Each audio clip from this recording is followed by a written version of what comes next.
થરા તાલુકાના ચુડમેર ગામે પૂરને 5 મહિના કરતાં વધુ સમય વીતી ગયો હોવા છતાં મુખ્ય રસ્તો બંધ રહેતા ગ્રામજનોને ભારે મુશ્કેલીનો સામનો કરવો પડી રહ્યો છે। આ રસ્તો ચુડમેર ગામને થરા શહેર સાથે જોડતો મહત્વપૂર્ણ માર્ગ છે। તેમજ આ માર્ગ દ્વારા ભાચર, ભોરોલ સહિત આસપાસના અનેક ગામડાઓને સરહદી વિસ્તાર જોડાય છે।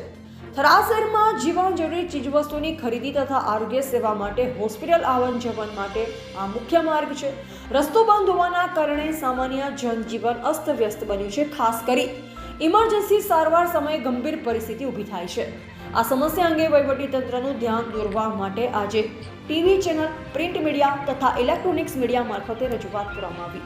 જે અનુસંધાને આજે કાર્યપાલક ઇજનેર, માર્ગ અને મકાન, વાહન વ્યવહાર કચેરી થરાદ ખાતે રૂબરૂ જઈ લેખિત રજૂઆત કરવામાં આવી। કચેરી તરફથી જાણ કરવામાં આવી છે કે આવતા અઠવાડિયેથી કામ શરૂ કરવામાં આવશે, જેમાં રસ્તો ઊંચો બનાવવાનું, પુલ નિર્માણ કરવાનું કાર્ય હાથ ધરવામાં આવશે। ગ્રામજનો દ્વારા વહીવટીતંત્રનો આ નિર્ણય તાત્કાલિક અમલમાં મૂકવામાં આવે તેવી માંગ વ્યક્ત કરવામાં આવી છે।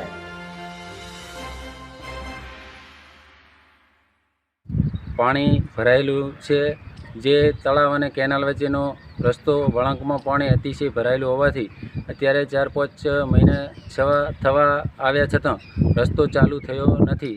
જેથી 10થી 15 આગળ ગામડાઓમાં જવા તેમજ મુખ્ય રસ્તો હોવાથી 10થી 15 ગામડાઓમાં જવા માટે રસ્તો બિલકુલ સદંતરે બંધ છે।